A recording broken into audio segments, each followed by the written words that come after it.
stop me now, they won't stop me now, they won't stop me, no. They won't stop me now, they won't stop me now, they won't stop me, no.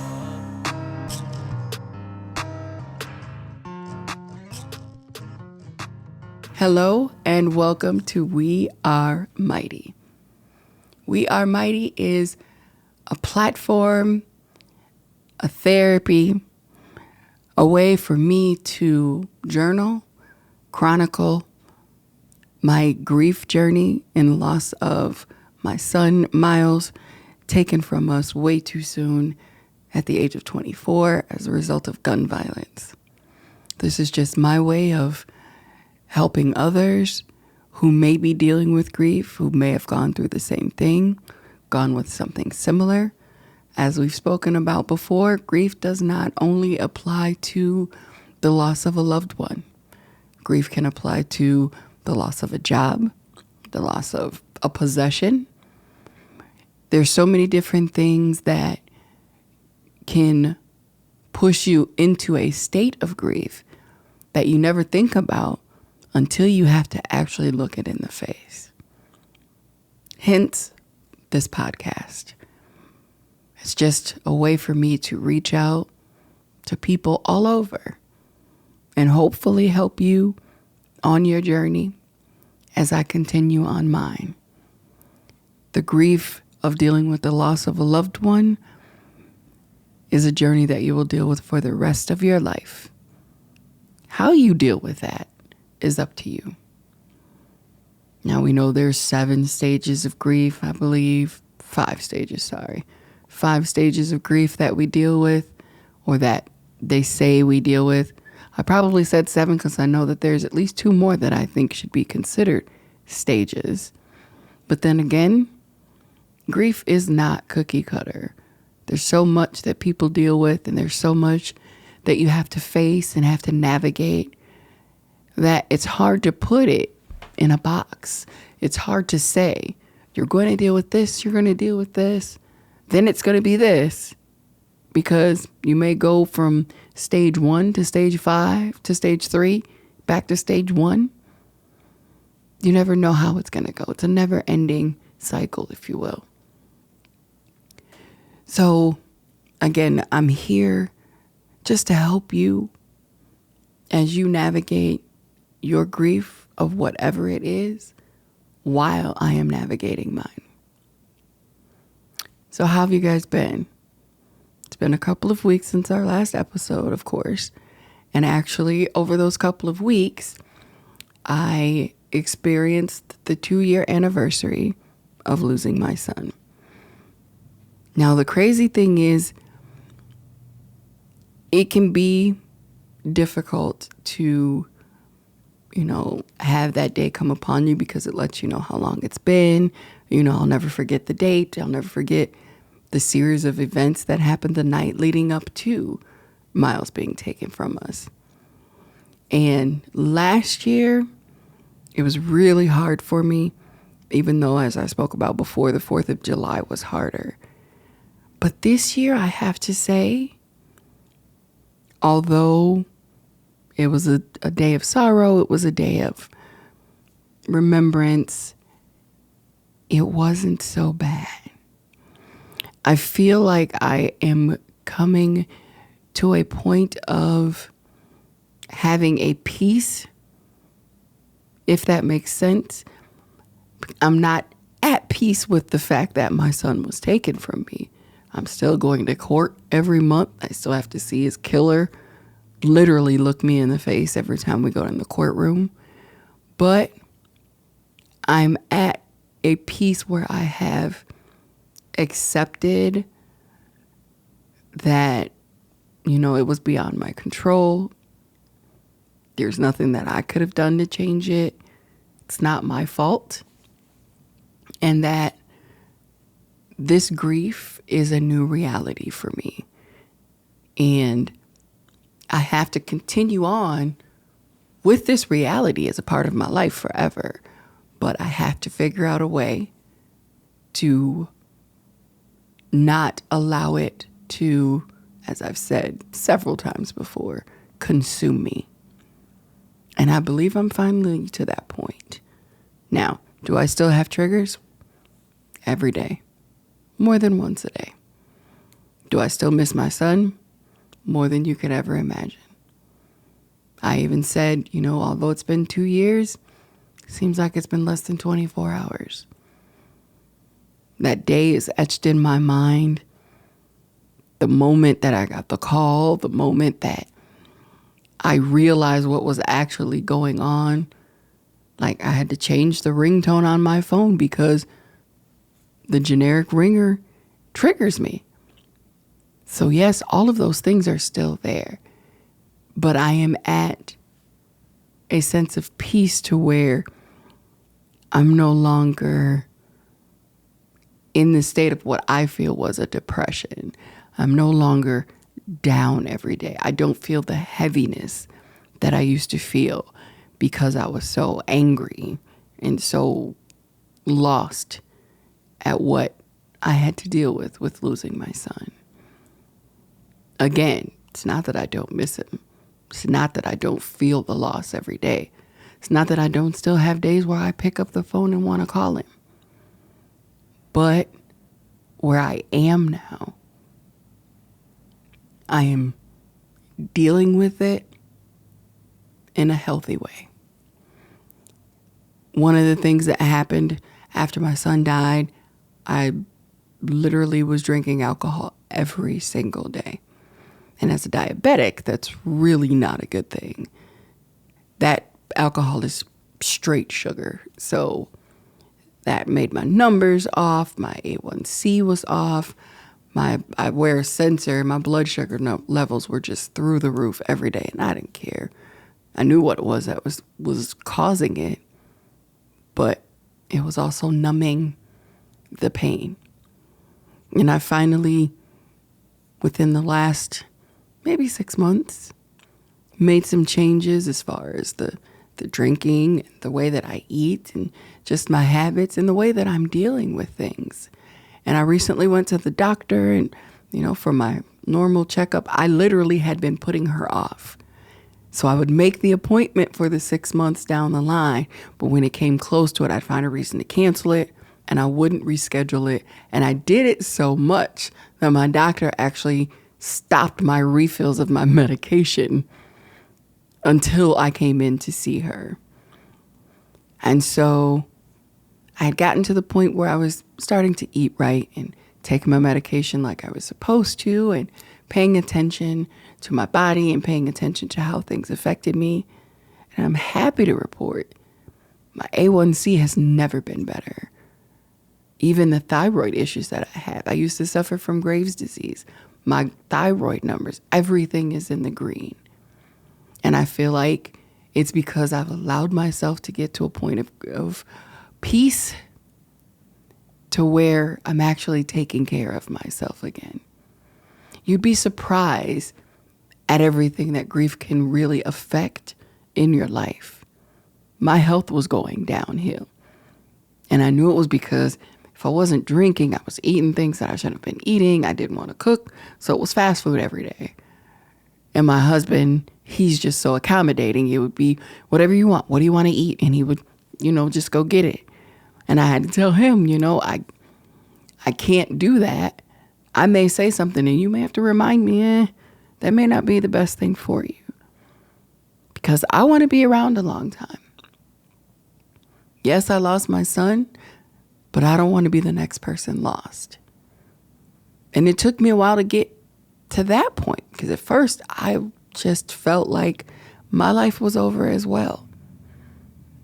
At first, I felt my life was over because my son was taken from me and I was completely devastated.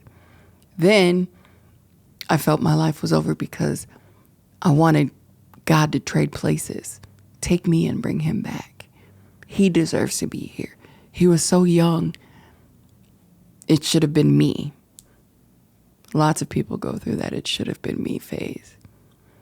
And then I just thought my life was over because of the uncertainty of death. You never know what's going to happen. You never know when your time is. I'm sure had my son known he would only be on the earth 24 years, he may have done some things differently. So now it's rather than my life is over, there's a saying, live each day like it's your last. But it doesn't mean live each day like your life is over. It means live each day to the fullest. So if it may be your last, you at least went out, I don't know, I'm not going to say swinging, went out with, a smile on your face or had an amazing experience on the way. You don't know when your last day will be. Can you imagine if you live your life to the fullest every day as if it were your last, and you have 20 years of doing that? What an amazing life. What an amazing accomplishment, even if you're living with grief. One of the hardest things is to turn your life around after grief has made you depressed, thinking that your life can't move forward because that other person's life has ended. One of my very early episodes was don't die along with your loved one. How do you do that? You pull yourself up out of it. Don't dig your own grave because you had to dig someone else's. And listen, a year ago, you would not have heard this from me. A year ago, it still was. I don't know how to do this. I don't know how to move forward. I'm trying. I'm, on this podcast saying we're going to get through this together. But I'm finally to the point where I can say, okay, I'm a little bit past some of that. I'm not so depressed. I'm not so down. My head isn't so cloudy. I can see some things clear. Is the grief gone? No. Will it be gone? No. You have to make it a part of your life. How crazy does that sound? Make grief a part of your life. Who wants to do that?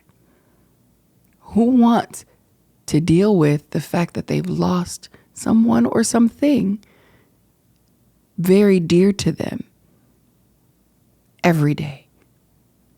To make that a part of their life. When it's the loss of a loved one, it does become a part of your life. It has to. Unless you are capable of completely turning it off, turning off the memory, turning off the feelings, turning off the pain, more power to you. But I think most people wouldn't want to do that. I don't want to do that. I don't want to forget that my son lived. I don't want to forget the amazing person he was. I just don't want it to hurt so much. And so I choose not to let that pain eat away at me as it did for at least 18 months. Not to let that pain drive me anymore. It's why I'm not so angry, because I'm not being driven by the pain, by the loss, by the grief. It's here, but it's not in the forefront. Now, every once in a while, somebody may say, hey, how you doing? I'm so sorry to hear about Miles. Because there are people I haven't seen in a while and still say it here 2 years later. Where it used to drive me to tears when someone said that, I can now say, I appreciate that. Thank you so much. I'm living. I'm here. I have to be here until God calls me home as well. Which, by the way, I don't want that to happen that soon. So why be the walking dead? Why walking around as if your life is over when you still have the gift of life? Why walk around depressed and angry and mad at the world and lashing out at people, especially if you're not that kind of a person? Because then you're going to feel bad afterwards. That's just adding to the sorrow, adding to the grief and the pain. we're not going to get caught up in a cycle again. So if I could give you any advice, I would say strive for peace. Not strive to get past the grief. Because as far as I'm concerned, you'll never be past it. Not strive to get over it. That's not going to happen either. Because when you least expect it, a trigger, a memory, something's going to bring it back up. So don't strive to get past the grief. Don't strive to grieve no more. Because I feel like that's something that's unhealthy. Strive to be at a place of peace, a place of acceptance, as hard as that is. Because trust me, accepting the fact that my son was taken from me in the way that it was taken from me is not easy. I am literally in court every month. I'm literally looking at the young man who did this every month. And every time he walks in that courtroom, it seems like no matter where I am, he ends up locking eyes with me. I don't know if it's a scare tactic. I don't know if it's intimidation. I don't know if maybe he feels sorry for what he did. I don't know. But I know that this happens every single month. And every month, I stay strong. Now, in the beginning, yeah, there were days where it would just the thought of going to court will break me down.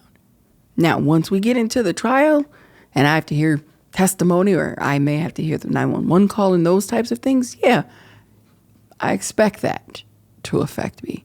But right now, I'm standing strong in a place of peace. That's the best advice I can give. That's the best thing I can say for myself right now. And I'm proud of myself because this journey is not easy at all. At all. And I could go to bed tonight and wake up tomorrow and something else has me in tears. And I'm going to cry those tears. I'm going to allow them to flow. But at some point, I'm going to clean my face. I'm going to tell my son I love him like I always do. And I'm going to go about my day. I've learned to stop reflecting on the triggers throughout the day. I caught myself realizing that it may be I get to work and, hey, LaTanya, how you doing?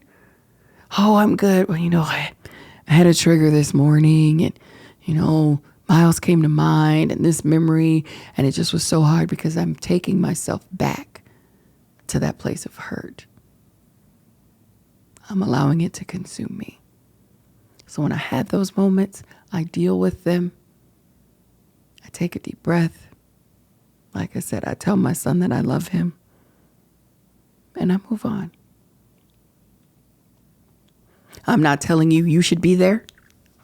I'm not telling you when you should be there, how to get there, because it's something you'll have to figure out on your own. I can't rush you. I can't gauge your time frame. Again, grief is not cookie cutter. There's no time limit. There's no schedule. Even the stages, even the cycle doesn't even go in order. All I'm saying is strive for it.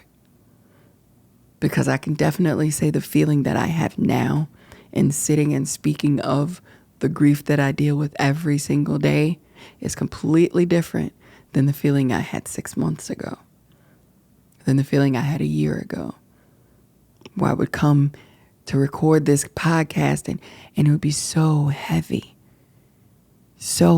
and thinking of my words and thinking of what I'm going to say and how it's going to affect me and hoping it doesn't make me cry. I at least accept now, if it does, it does. So do what you have to. Try your best to get to a place of peace. It's still a place of grief. I guess that's that last stage, acceptance. But I don't like the stages because, like I said, it's never ending. I can add stages. I can add things that I deal with on a regular basis that I know other people who deal with grief have dealt with on a regular basis.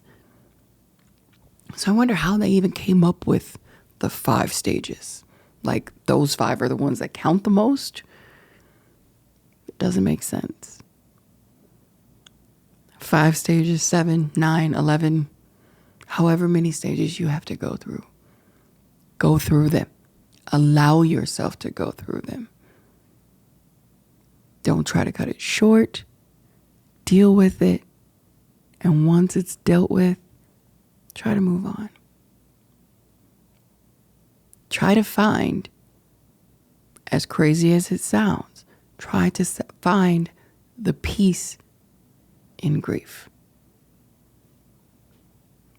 Yeah, I said that. The peace in grief. I guess it actually exists because I'd have to say that's where I am right now. Journey's not over. Never will be. But as I'm going through it, somewhere in the back of my mind, I know I have a sense of peace. And I hope you can get there as well. I pray you can get there because it's a completely different feeling. It's almost like a relief. And how can you have relief in grief? It's possible. And once you get there, you'll know. I know previous episodes, I said, oh, I'm good. I'm ready to do this. I'm ready to go. Wasn't quite where I thought I was yet. But I can tell the peace that has overcome me. My son's memory will live on forever. As long as I'm here, as long as his brother's here, as long as members of our family are here, his memory will continue to live on. It's just a different way of living with it. Find your peace in grief. As always, we're here every other Friday, everywhere that you listen to podcasts, or you can watch us on YouTube and Spotify. I still have the email if you'd like to send me a message, if you'd like to be a guest, if you'd like to send a topic that you want me to talk about. We are Mighty24, spelled out. We are Mighty, the number 24, at gmail.com. I promise I'll reply. I'd be happy to have you join us. In everything you do, be true to yourself, be strong, and be mighty. Also, be at peace. We'll see you next time. They won't stop me now, they won't stop me now, they won't stop me, no. They won't stop me now, they won't stop me now, they won't stop me, no.